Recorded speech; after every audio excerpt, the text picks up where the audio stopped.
चलो बाबू, आज हम लोग त्रिकोणमिति देखते हैं, ठीक ना। तो सबसे पहले त्रिकोणमिति का हम लोग इंट्रोडक्शन समझ लेते हैं। तो यानी त्रिकोणमिति है क्या? गणित की वह शाखा जिसमें हम लोग त्रिभुज और त्रिभुज से बनने वाले बहुभुजों के बारे में अध्ययन करते हैं, ठीक ना।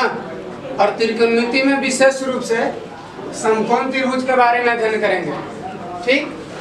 जैसे मान लो कि एक समकोण त्रिभुज ले लें, तो समकोण त्रिभुज हो गया। मान लीजिए कि ABC एक समकोण त्रिभुज है जिसका कोण B क्या है? समकोण है, ठीक ना। और इस कोण को हम मान लेते हैं थीटा। कोण को क्या मान लेंगे? तो ई वाला कोण कितना हो जाएगा जी? 90 माइनस थीटा ना होगा, क्योंकि पूरा 180 डिग्री का इसका योग होता है। अब देखिए, थीटा के सामने वाले भुजा को लंब बोलते हैं, यानी परपेंडिकुलर। और 90 के सामने वाला के कर्ण बोलेंगे, मतलब हाइपोटेनस बोलेंगे। क्या बोलेंगे? हाइपोटेनस बोलेंगे। और इसके आधार यानी नीचे वाला जो 90 माइनस थीटा के सामने है, 90 माइनस थीटा के सामने वाले भुजा को बेस बोलते हैं। बेस माने कौची? आधार। एक बात आऊ है, देखिए, लंब आधार बदलित रहेगा। लंब आधार क्या होगा? बदलते रहेगा, लेकिन कर्ण कभी नहीं बदलेगा। क्यों नहीं बदलेगा? क्योंकि कर्ण किसी समकोण त्रिभुज की सबसे बड़ी भुजा होती है। समझे बात को। और लंब और आधार में कोई भी बड़ा छोटा हो सकता है। या तो आपको आधार बड़ा हो जाएगा या तो लंब छोटा हो जाएगा, नहीं तो लंब बड़ा होगा तो आधार छोटा हो सकता है। लेकिन कर्ण सबसे बड़ी भुजा होती है, ठीक ना। तो इनसे रिलेटेड सूत्र आपको समझा देते हैं। पाइथागोरस थ्योरम आप लोगों को पढ़ाए हैं नहीं? तो कर्ण स्क्वायर बराबर क्या होता है? लंब स्क्वायर जोड़ आधार स्क्वायर, ठीक।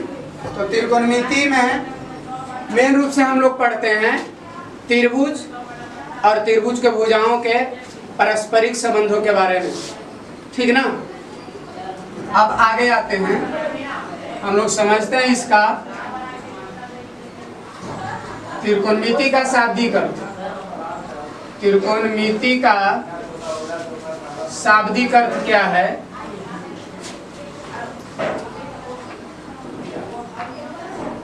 जैसे इसको अगर हम लोग तोड़ेंगे, त्रिकोणमिति को अगर त्रिकोणमिति को हम लोग तोड़ देते हैं तो क्या बनेगा जी? त्रिकोण जोड़ मिति। त्रिकोण मतलब होता है बाबू 3, और मिति का मतलब क्या होता है? माप। मिति का मतलब क्या होता है? माप। समझ रहे बात को। उसी प्रकार अगर हम लोग अंग्रेजी रूपांतरण देखें, ट्रिगोनोमेट्री, इसको अगर तोड़िएगा तो TRI प्लस गोन, और मेट्री मतलब कि मेट्रॉन। तो ट्री का मतलब होता है 3, गोन का मतलब भुजा या अंग कहिए, और मिति का मतलब माप। यानी इसमें हम लोग क्या करेंगे? किसी त्रिभुज के 3 भुजा, समझ रहे ना, या 3 कोनों के माप के बारे में क्या करेंगे? पढ़ेंगे। समझ में आ गया बात। और त्रिकोणमिति का जो जनक है, जनक यानी पिता, जिनको पापा कहते हैं, हिपार्चस को कहा गया है। हिपार्चस किसको कहा गया है? हिपार्चस को त्रिकोणमिति का जनक माना गया है। और सबसे पहले हिपार्चस ने समझाया कि 6 त्रिकोणमिति अनुपात हैं।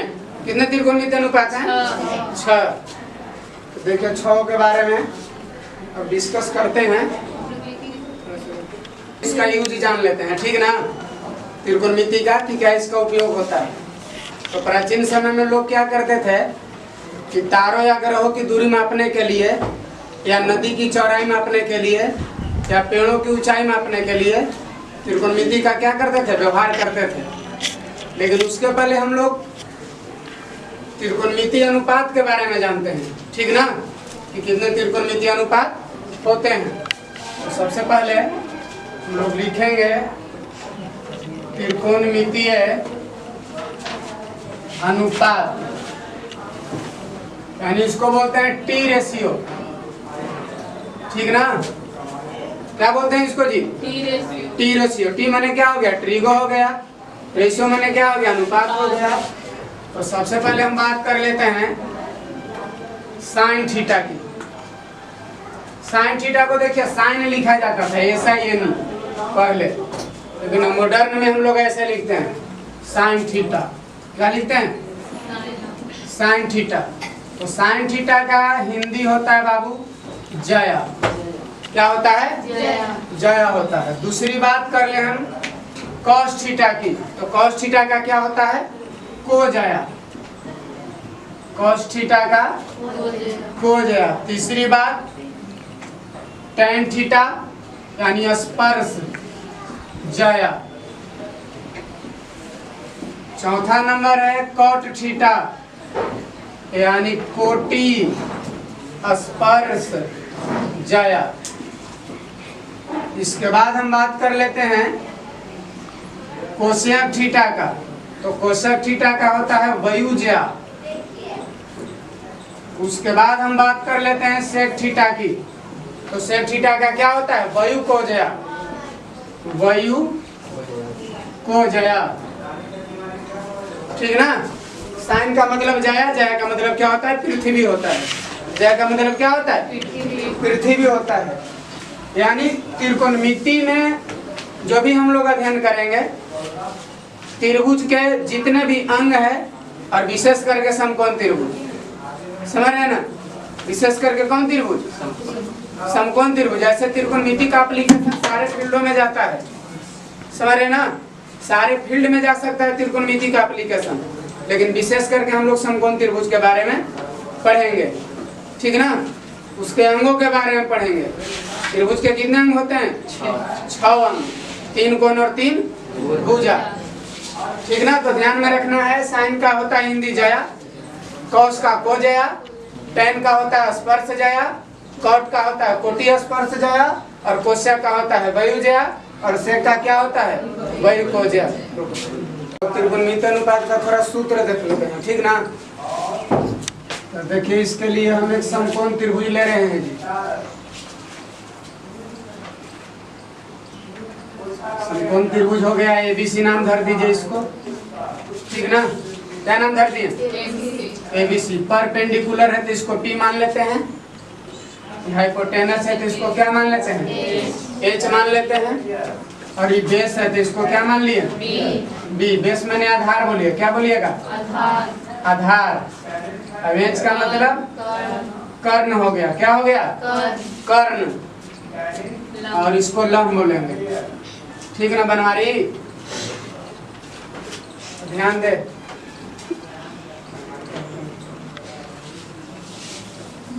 चलिए परिभाषा के अनुसार हम लोग चलते हैं जी। परिभाषा के अनुसार अगर चलें तो ऐसे साइन थीटा का कोई औपचारिक परिभाषा नहीं होता है, फिर भी हम लोग समझने के लिए थोड़ा लिख लेते हैं, जान लेते हैं उसके बारे में। तो साइन थीटा बराबर होता है बाबू लंब बटे कर्ण। क्या होता है? लंब बटे कर्ण।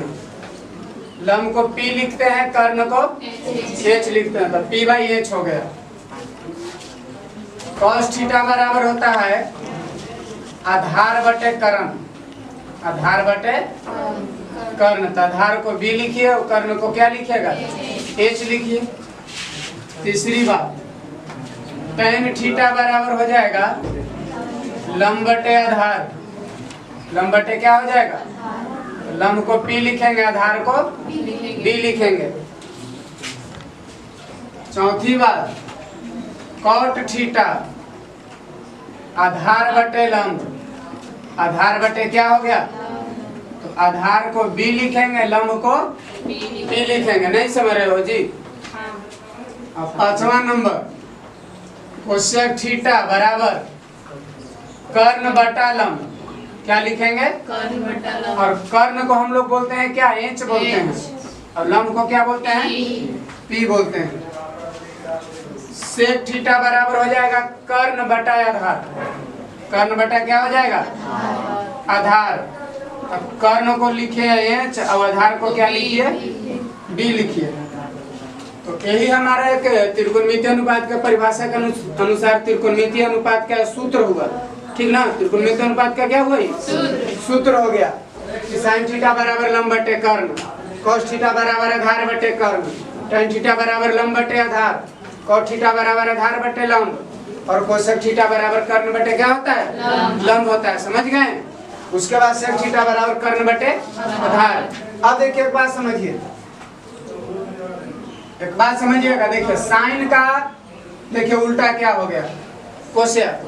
देखो लंब बटे कर्ण है तो कर्ण बटे कोची है, तो मतलब साइन का रिवर्स होता है कोसेक। साइन का रिवर्स क्या होता है कोसेक होता है। साइन का रिवर्स कोसेक होता है। यानी नोट में अगर बात हम लोग कर लें तो साइन थीटा का उल्टा कोसेक थीटा, उल्टा मैंने बात करा। और उसी प्रकार देखो cos थीटा, तू देखो तो cos थीटा का उल्टा नहीं है sec थीटा, देखो ना फॉर्मूला उल्टा होता है जी। तो cos थीटा का उल्टा उल्टा sec थीटा, और फिर बचेगा कौन tan और cot का फॉर्मूला देखो तो लंब बटे आधार, तो आधार बटे क्या होता है लंब होता है। तब tan का उल्टा, tan का उल्टा कुछ हो गया जी cot थीटा हो गया, ठीक ना। चलिए इतना उतारिए।